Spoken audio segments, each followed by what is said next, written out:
Welcome into the Pursuit of Manliness podcast, where we are vigorously equipping men to pursue biblical manliness. My name is Jared Samuels. I'm the host of the podcast. Men, as always, I want to thank you for taking time and checking out today's show, whether you're watching this on YouTube or listening on iTunes, Spotify, or wherever else you grab your podcast audio content. Thank you for joining us. When you get a chance, make sure you visit thepursuitofmanliness.com. You can find this podcast episode, all previous episodes. You can sign up for the email newsletter. You can find out more about Tribe. The registration will be opening up in the next couple of weeks. You can see suggested readings, see what's available in the gear store. There's just a lot of ways to connect with the Pursuit of Manliness. On today's podcast, I get the opportunity to talk with Warren Peterson. He is the author of this book, Becoming a Significant Man. This is one of the most equipping books for men I have read. I have a shelf in my office where I keep books for men specifically, books that I've read that I believe can be an excellent resource to other guys, and this is one of those books. This book was written back in 2017. It's already 5 years old, which is crazy. But for me, this was a significant book, if you will, when it came to really growing and really addressing some of the things that I needed to begin to unpack when it became apparent to me that there was a difference between being a Christian man and a man of God. So men, it's time for today's conversation. All right, men, at this time, I want to welcome Warren Peterson to the Pursuit of Manliness podcast. Warren, man, I really appreciate you being on today's show. Hey, Jared, thanks for having me on. It's always fun to talk with another man on a mission to help guys around the world. So looking forward to talking with you. Yeah, man, I'm a slow starter. That's the way things go for me. The book we're going to talk about today is Becoming a Significant Man. And I read this, I think, back in March of 2017. And as I was just telling you, it's one of my top books that I think, man, if you need to add something to your library, this is a resource. Man, would you since I just jumped in the fact that you're an author, would you take a minute to introduce yourself and what led you to write this book? Sure. Yeah. So my name's Warren Peterson. I run an organization called Significant Man Ministries, and we're focused on leading live events for men up here in the mountains of Colorado. And individually myself, I enjoy leading that. And I also enjoy writing. I've written a couple books. The one we're going to jump into here, Becoming a Significant Man. Also have another book called Jesus Man to Man and another book called Today Daddy. And yeah, they're specifically for men. I have ladies read them and they'll give me feedback, but they're to men, from men, about men from that perspective. So that's pretty clear through all my work. Yeah, I dig that, man. And that's who we're talking to as we talk, as we prayed about. We know we have ladies that listen to this conversation. I think there's a lot they can take away, but our challenge is to men. Our challenge is to try to stir in them. We feel like if we can reach them, everyone wins in some ways. So yeah. Man, early on in your book, and I forgot to write this page number down, but you talk about this idea of haven't you had enough of the struggle, enough of the feeling lost without direction, without hope. And I think for a lot of guys, we get to that point. It may not look the way we anticipate. And as I was rereading that from having not read it, that most recent, has that ever been your story where you got to a point where you said, you know what, I've had enough. Like, I'm not going to live like this anymore. Oh yeah. So much of my work today is just based on so much of what I've gone through. I wouldn't do the work today that I do had I not gone through those places. I was the stereotypical entrepreneur guy, had a company, we were in Chicago suburbs at the time. So I had an office there, had an office in London, had an office in Asia, had, a big house that I couldn't afford, was flying around, people flew me to Europe to do speeches. And, it was great all on the outside. Inside was a completely different story. Inside was, this is not going well. I feel like a fraud. This is, I'm trying to hold it together. There was a period of time there of about 10 months where I worked every day. Didn't take a day off, was averaging about 16 hours a day. I actually put a cot in my office at work because I felt like I couldn't afford the time it took to drive home and drive back in the morning. So I was sleeping at the office to keep working, thinking I'm doing the right thing. I'm doing everything I can to push and provide. And eventually it all crashed down, as it usually does for men when they do that. It doesn't work. It's not sustainable. I've gone through the highs. I've gone through the lows. I'm grateful for all of it. so that it helps me in the work that I do now. So what was that turning point where you said, all right, something's got to give, something has to be different here? So yeah, the main turning point, or one of the earlier turning points, was when during that time frame when I was working like that, and I stepped back and I realized, you know what, I'm missing birthdays, I'm missing family get-togethers, I'm missing celebration, I'm missing all of life. Mm-hmm. All I'm doing is working. When I didn't sleep in the office, I would leave in the morning before my kids were up, and I would get home before after they're asleep, after they're in bed. And I'm thinking, this is not right. I say I'm doing all this stuff for my family, but I don't see them. That doesn't work. You can't say you're providing for your family and not see them at the same time. Mm-hmm. So that was an earlier point. I still kept pushing along because I didn't know what to do. It wasn't until several years later of that when I had actually gone to a men's event that our church had put on here. We subsequently then moved from Illinois to Colorado, and I was at a men's event, and life was completely crashing. Everything was totally falling apart.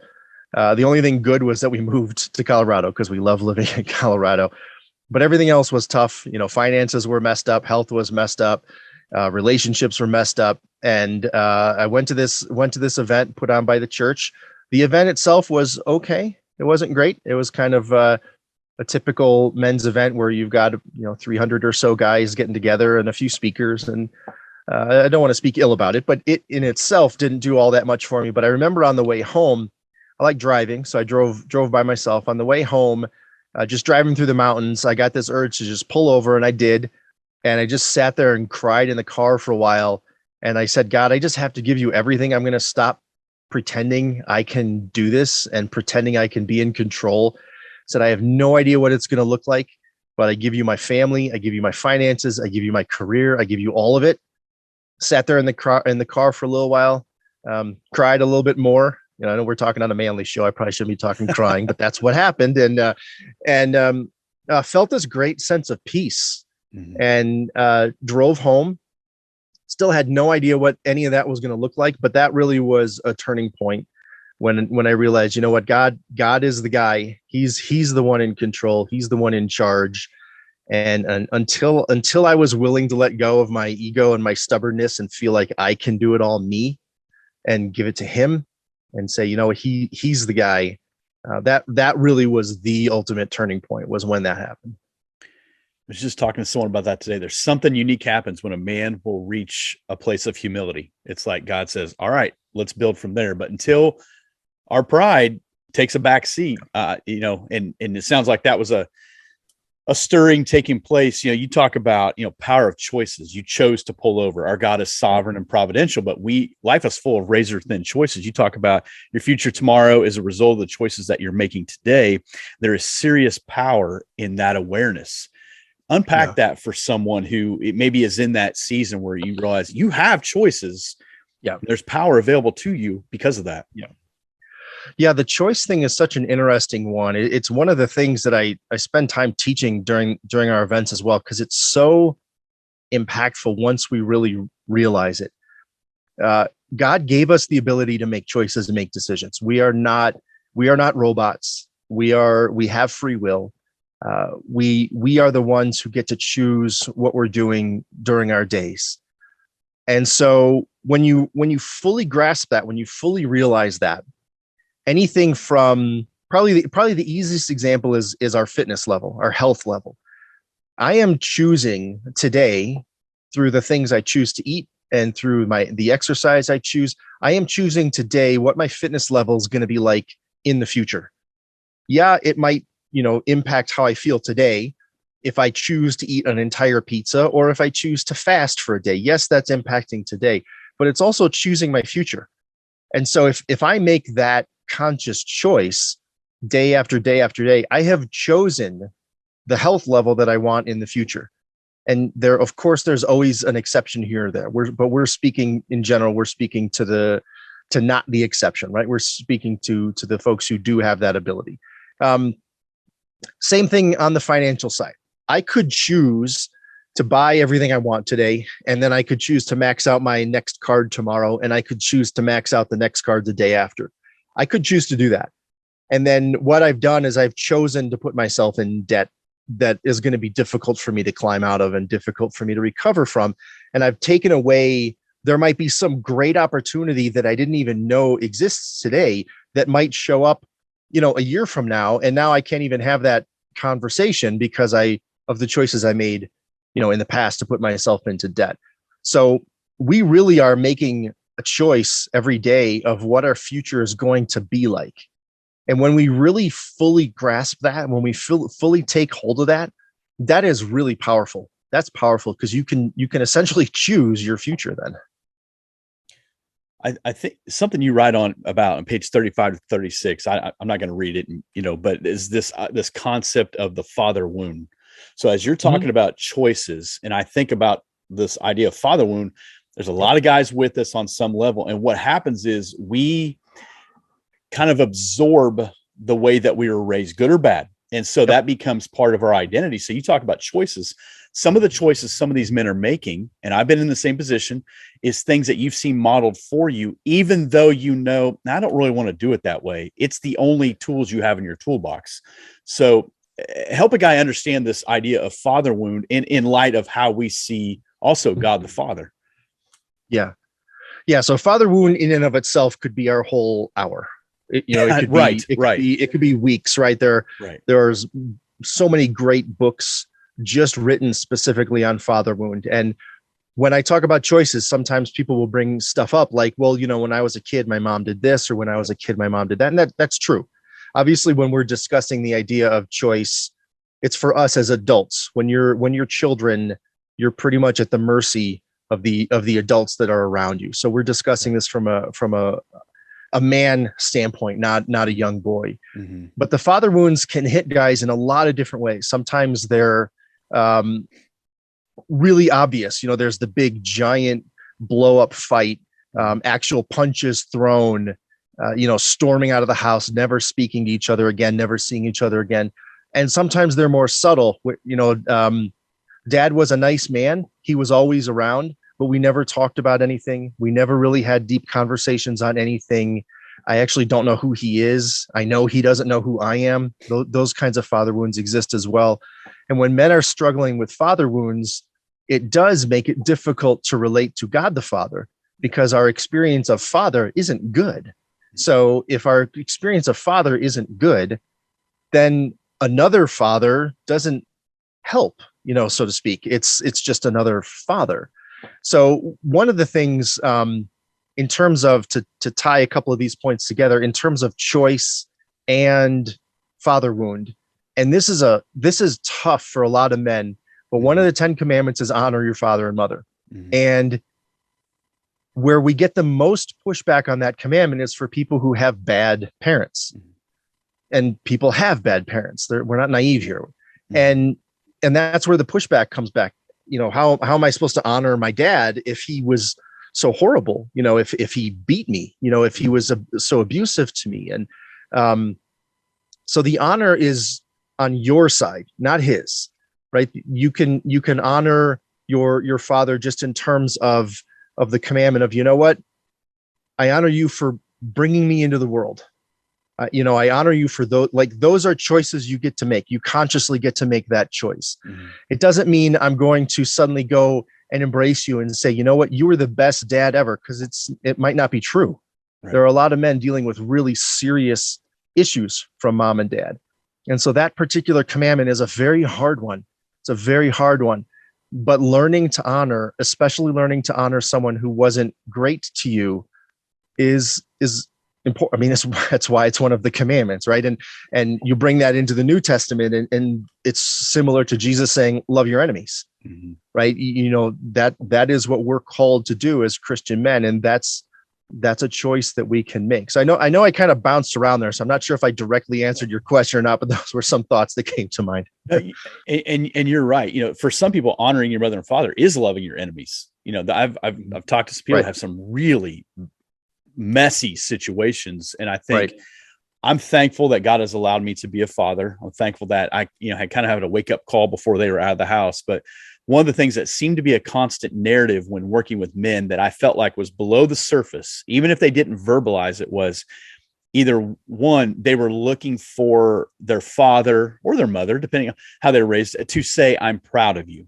Boy, you tried hard. Boy, you're making, whatever it is. I see your accomplishments, or I see your effort, and I recognize that as someone who's come before you. And for some of them, that person's on the other side of eternity. Like, that's never going to happen. So they wrestle that. And number two is the willingness of that person to ever say, I'm sorry.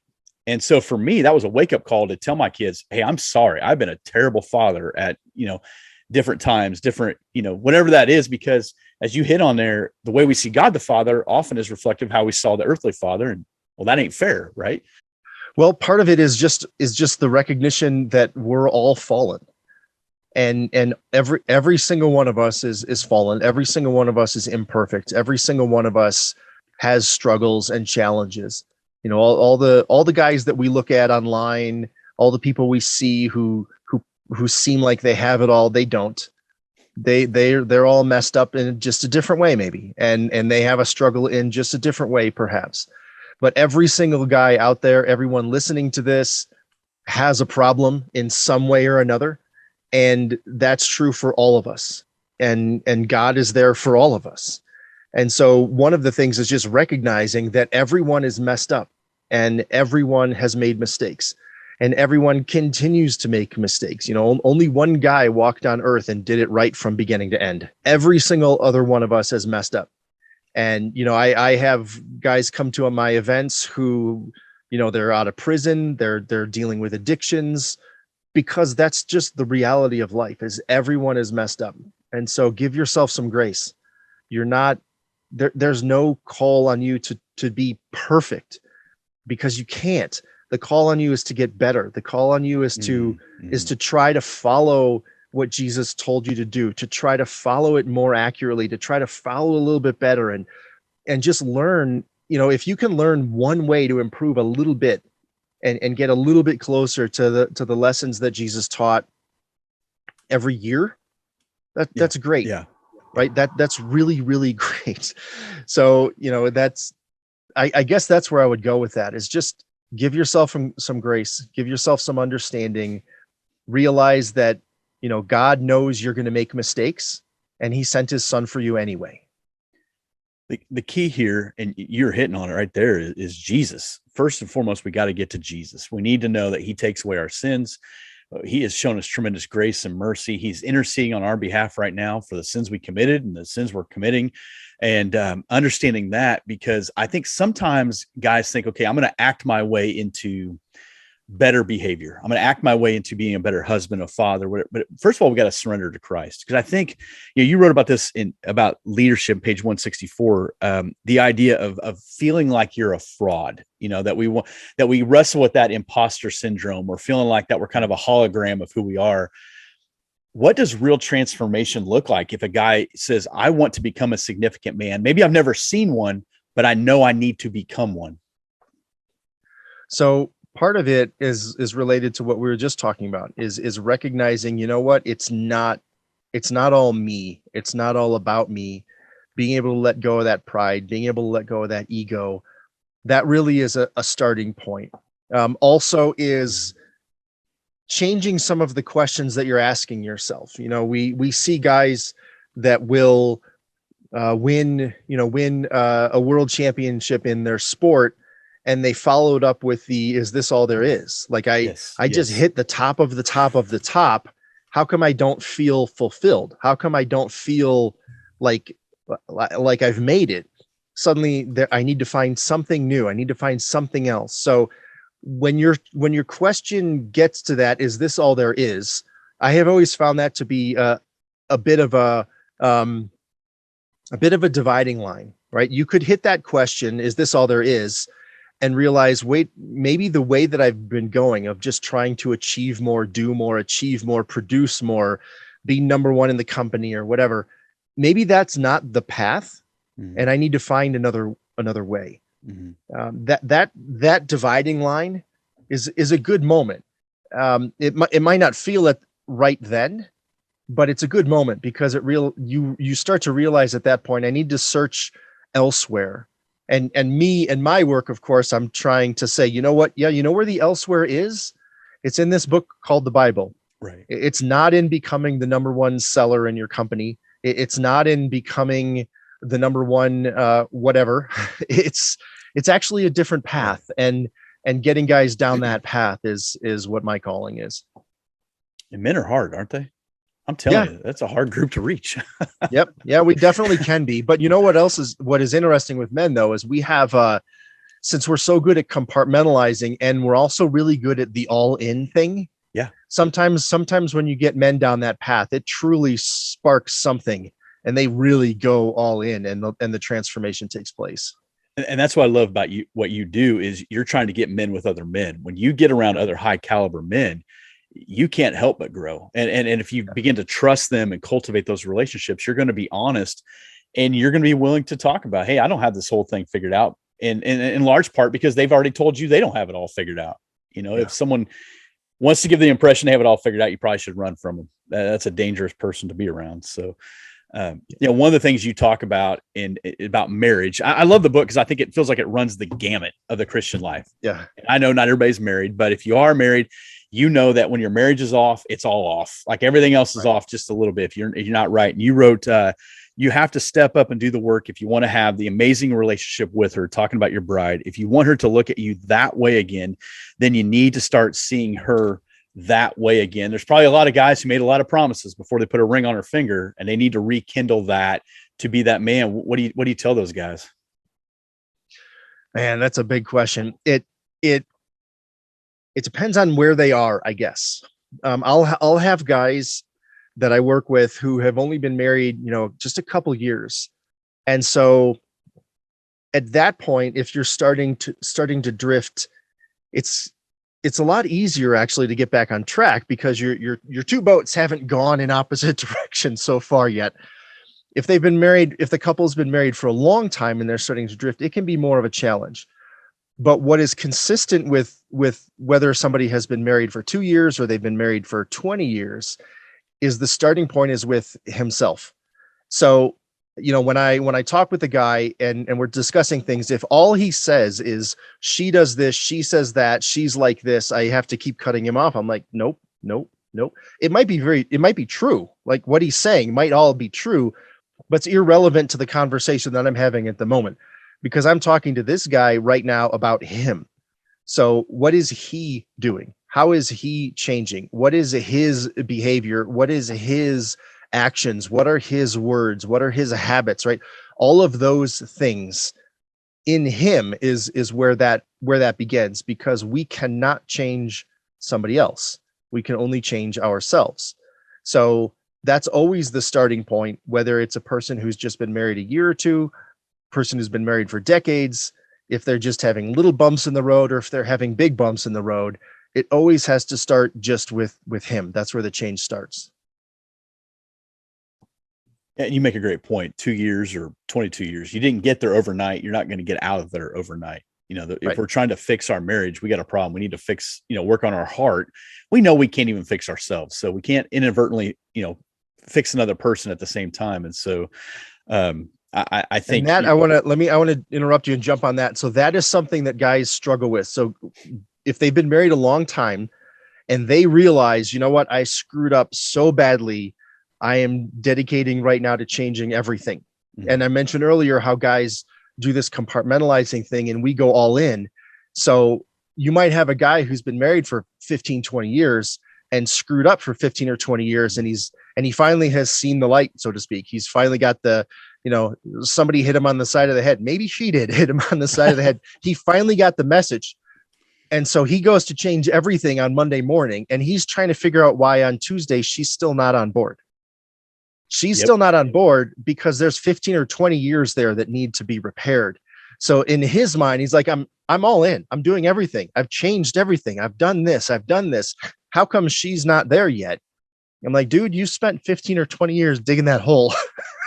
You might think I'm on the other side and out. She's not there yet. So if one of you guys are listening here and, and they've had a tough relationship for a while, or they've had some challenges and they've recently made that choice, they've recently, taken their power of choice that we were talking about earlier, and they've made all these changes and they really are fully all in, committed on this, you're going to have to still give it some time. Don't be surprised if you don't wake up the following morning with, breakfast in bed, because it's going to take a little time still. I've been married 21 years. I don't know if I've ever had breakfast in bed. I wouldn't want to do that. Now, as you're saying, I'm thinking of an individual I spoke with on the phone right outside my house, and same deal. He hadn't been married very long, and his wife, I don't know if she kicked him out or what, but living at someone's house, and suddenly he was bringing her favorite Chinese food and mowing her grass and all this stuff, and he wanted an award for being husband of the year. I'm like, you don't realize she don't trust you. This is going to take some time, and women are smart. They're feeling it out. They're going to look at it from a different perspective, and they want to know, is this a new fad or is this a real life change? Right. And be the godliest man she ever left, if that's what you have to do, but be that guy, Right. Right. Yep. One of the things you talk about is getting unstuck, which I think I've listened to podcasts, I've read books. I'm like, I know, but where do I start? Or this sounds good, or boy, it looks like you two guys have it all figured, and we don't have it all figured out. But one of the things you wrote in here is quite literally choose something, make a decision, start an action. It's that simple. Don't overthink it. Don't overanalyze this. Don't paralyze yourself and sabotage yourself. I'm guilty of that. Examining every option, choose and then act. And you drop down and say, here's the secret that high achieving men already know. You get to choose again and again and again. You're not tied to that decision for the rest of your life if you're willing to keep learning and willing to keep choosing. And I think that's something a lot of guys need to understand. Just do the next right thing. How do you encourage a guy to start living a life that is unstuck based on what seemingly is insignificant decisions right now? Yeah. Is literally pick one small thing and do it. And that's where we'll get stuck sometimes is, well, what's the one thing, right? What's the right one thing that I'm supposed to do? And the point is, it doesn't matter. So say you want to get in better shape, which is me. I'm on this list. I want to get in better shape. So today I went for a walk. That's one thing, right? You go for a walk. You don't say, you know what, I need to clean the garage, then I need to buy the right gym equipment, and then I need to hire the right personal trainer, and then I need to get to the right classes, and I need to buy the right workout gear, and then I can do it. No, just go for a walk. If it's an issue in parenting, for example, and you feel like, you know what, I'm not really connecting with my 10-year-old son, or I'm not connecting with my 12-year-old daughter. Stop what you're doing and do what they're doing. If your son likes to play Lego, play Lego. If your daughter wants to do Lego, do Lego. If they're interested in video games and you're not video gamer, become a video gamer. Just sit there. Learn to play one of the games. Learn to do what they're interested in, even if it's just one small step. And that works in almost every aspect of our lives. If you feel like your marriage is not where you need it to be, just do one small thing tomorrow. And it might be something. I'm a fan. I've got Post-it notes. I'm a fan of writing notes. Or I like to write notes on the mirror, actually, like in dry erase marker. So I'll just write a little note to my wife or something. Just write a note. It takes less than a minute. Do that. And the point of the fact that you get to choose again, if you do this stuff for a while, you can choose something else. So if you chose to go for a walk every morning for a couple weeks, and you're just not feeling it after a couple weeks, then don't do it anymore. Go for a walk at lunchtime, or pick something else, right? Do something else. That's where we get stuck in the paralysis analysis thing, where, I'll have guys say, I've spent the last 3 years trying to figure out XYZ. I'm like, dude, you could have tried 100 different versions of that in the last 3 years and knocked them all out and learned along the way. And so for anybody who's listening, it doesn't matter what area of life you're thinking about, whether it's relationship stuff like your marriage, relationship stuff with your kids, fitness stuff, career stuff. Just make one small little choice. Stick at it for a little while. One time won't be enough. Stick at it for a little while. But if it's not turning you in the direction that you feel like, if you're not seeing a result, pick something else. You can choose something else. It really is that simple. And I just want to jump on what you said there, that men don't even realize what they're missing until they start doing this. For me, and I've shared my story enough, that when God really woke me up, it was about 9 years ago, but it took me a couple of years to really understand what was taking place. That's when I decided I'm going back to Genesis and I'm going to read this thing differently. I'm going to look at it differently. And the second thing I did was I said, I don't know. Like, I felt like I didn't know anything about really being a man. I just did. So I started buying books, yours included, that I said, hey, I'm going to figure this thing out. And I started building a library. And so every once in a while, I'll post the books I read for the month, and I'll have guys little skeptical, little cynical going, hey, how do you read all that? 15 minutes a day. That's how I do it. 15-minute windows of just figuring out, you know what? I'm sitting on the toilet. I'm going to read a chapter, or I'm going to get off Facebook for a minute, or I'm sitting in my car or whatever. You're right. If you want to, you'll figure out a way to do it. I came home the other night from a marriage event. My daughters were downstairs and college basketball was on. I thought someone broke in the house. I said, what is it?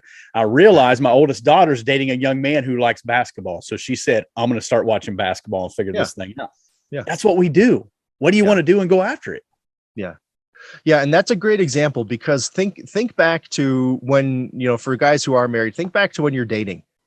How much did you want to learn what she likes? How much did you want to learn what is she into, what music, what movies, whatever, so that you could keep building that relationship? Well, when was the last time you studied your wife to learn what she's into now?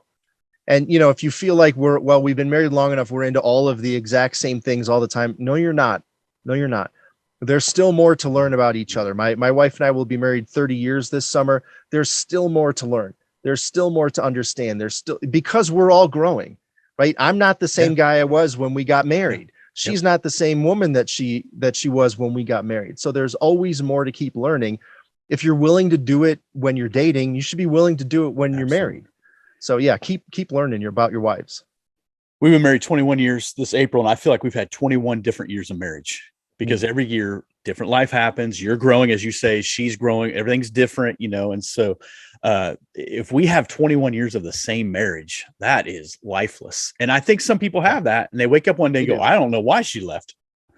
She was trying to tell you for a while. Yeah. Yeah. That happens all the time. And, it's that meme that goes around online quite a bit these days. You're not the same person you used to be. I'm like, I hope not. I hope not. If you met me, if we were in touch, I don't know, around the year 2000, and we met today, I would hope you would say, you know what, Warren, you're different. I'm like, thank you. I'm working on it. It's not automatic. It's a choice, right? It's by design to be different. And I would say this to the guy who's phoning it in: listen, man, if you're not trying, you're running dangerously close that someone else is. So you need to figure that out. Absolutely. Fire needs to be lit somewhere. Hey, just a question, shooting from the hip here. You talk about going for a walk. I know you got a lot of things cooking. What is something that you're working at right now? I mean, this has nothing to do with the book. Something that you're working at, working on, you're trying to grow in. I'd love for our guys to hear it.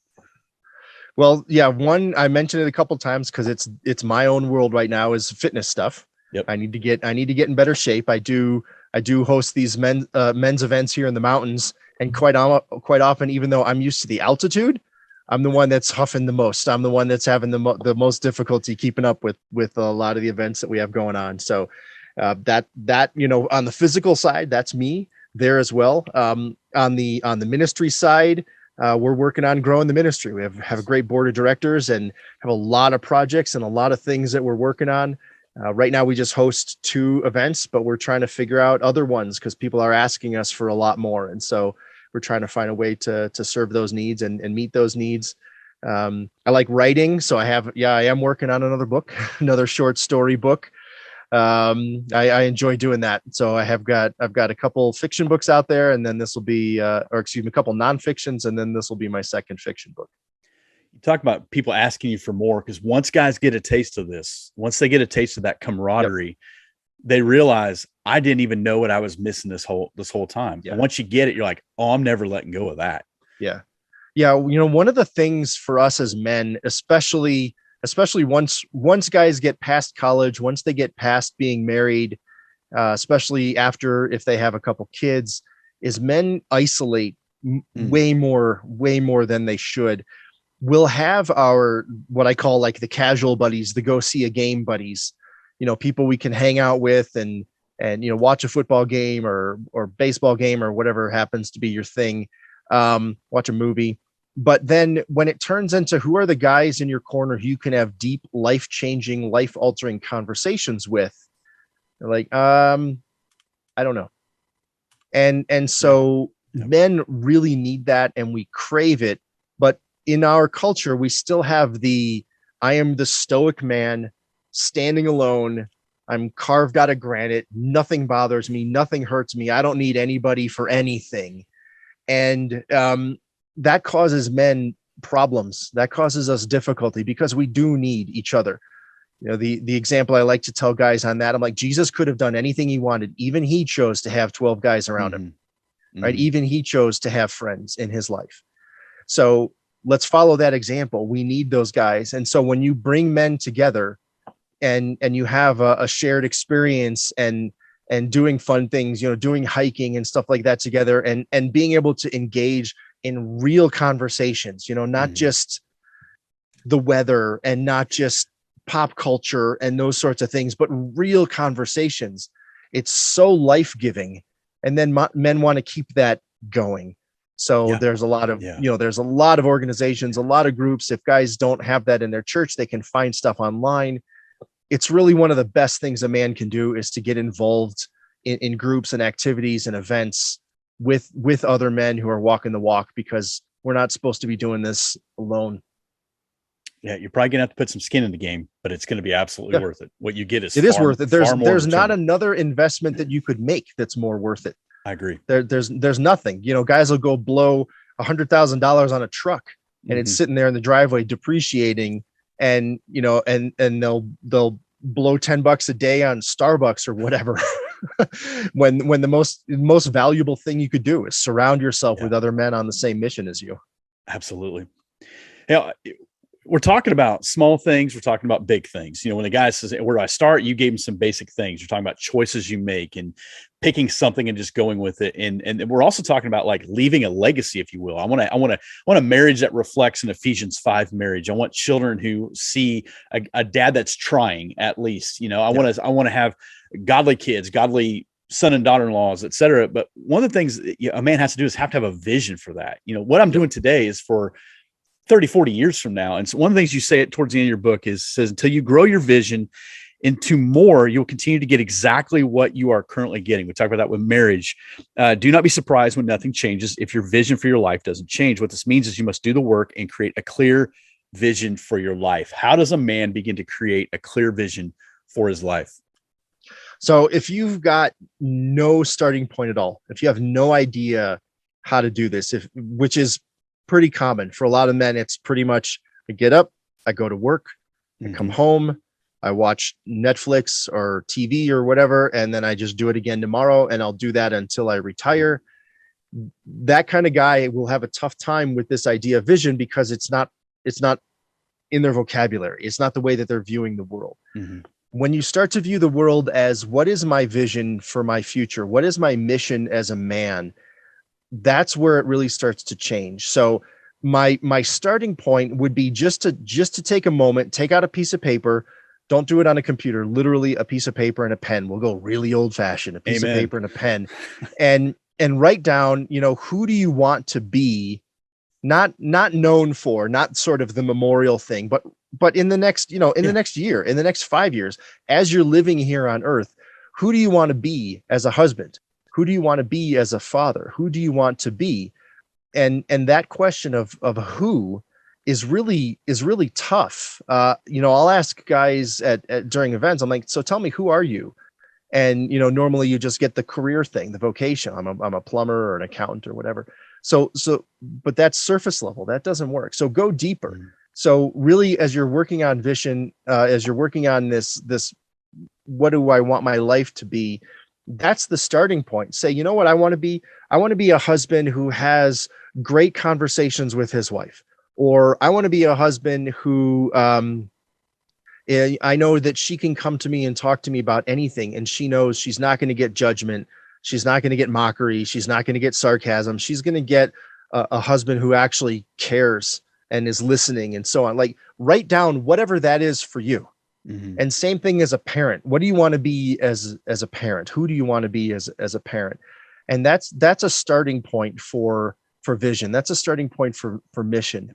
I'm a big believer in this as a topic, even to the point that in our family we have a Peterson mission statement on the wall, and it's up for everyone to see. And so it's a bit long. Like, if I was doing it myself, it would just be like a short sentence, but it was something we incorporated the whole family in. Mm-hmm. So it's long. It's it's like over a paragraph, but it's the guiding light for the family, right? So when we have a decision that's coming up, when we have something coming up that we need to say, are we going to go left? Are we going to go right, or up or down? Which one is in line with our mission? And the same thing happens for you individually as a man.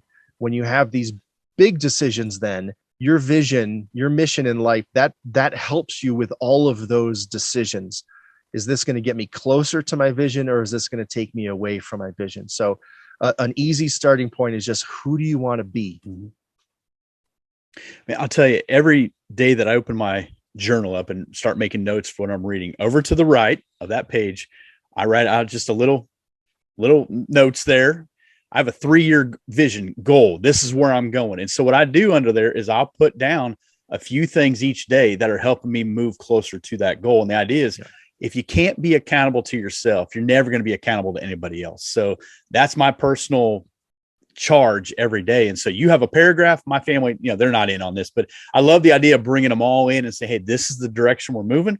And then you look at, when those kids move out of the house, kind of praying that blessing over them and saying, hey, this is the charge we gave for, 18, 20 years of your life. And then they get to go and hopefully repeat it in their own families. So, right. Yeah, that's the goal. And this ties back to something you brought up earlier. When we talk about vision, maybe your vision is, my vision is that I am going to be the husband that is going to break the chain of bad husbands. Amen. I am going to be the father who's going to break the chain of bad fathers. Maybe that's your vision, right? It doesn't mean, when we're talking about this, it doesn't mean, what my vision is. I am going to be so awesome, I'll be carved on Mount Rushmore. Like, mm-hmm. Guys have a tendency to overthink this stuff. Maybe it's small, but so impactful that generations of your family line are going to be changed by it. You're going to say, well, my dad was abusive to mom because grandpa was abusive to grandma, because great grandpa was abusive to great grandma. What my vision is, that stops in my generation. That's enough. Yeah. We don't need to build this, right? That'll do it. Man, that's powerful. I don't dare ask you any more questions after that. So, I'll ask you one more question. Hey, Warren, sure, you talked about what you're doing and the things you're doing. How do our listeners get in contact with you, Significant Man, all these things that you're building and your ministry you're part of? Yeah. I appreciate you asking that. So all of this stuff with Significant Man is just at significantman.com. That's the easiest place to go to find stuff. Event stuff is there. Podcast stuff is there. That's where you can go to find stuff. I'm very active on Facebook. If you just search Warren Peterson on Facebook, you'll find me there personally. But yeah, that's my social media. I don't do a lot of other social media stuff. I'm not on Instagram. I'm not on Twitter. I'm not on any of those places. So for the website, just significantman.com, and just search me on Facebook, Warren Peterson, and you'll find me. Smart man, avoiding the rest of that. So that's cool. Hey, Warren, thank you, brother. It's an honor to get to talk with you. This is a book that I do hold in high esteem. It's where I keep it in a certain shelf in my office, and man, a real blessing to get to talk to you face to face like this. So thank you for what you're doing. Thank you. I appreciate it very much. Once again, man, I want to thank you for checking out today's podcast episode. And I want to thank Warren Peterson for making time to be on today's show. When you get the opportunity, visit thepursuitofmanliness.com. That way you can find out more about the Pursuit of Manliness. You can read the latest blog post, see what's available in the gear store, sign up for the email newsletter. You can also connect with us through social media, Facebook, Twitter, Instagram, and now TikTok. Just search at Pursuit Manliness. Daily content being updated there all the time. So, man, thanks for listening. Thanks for watching. And let's keep pursuing biblical manliness.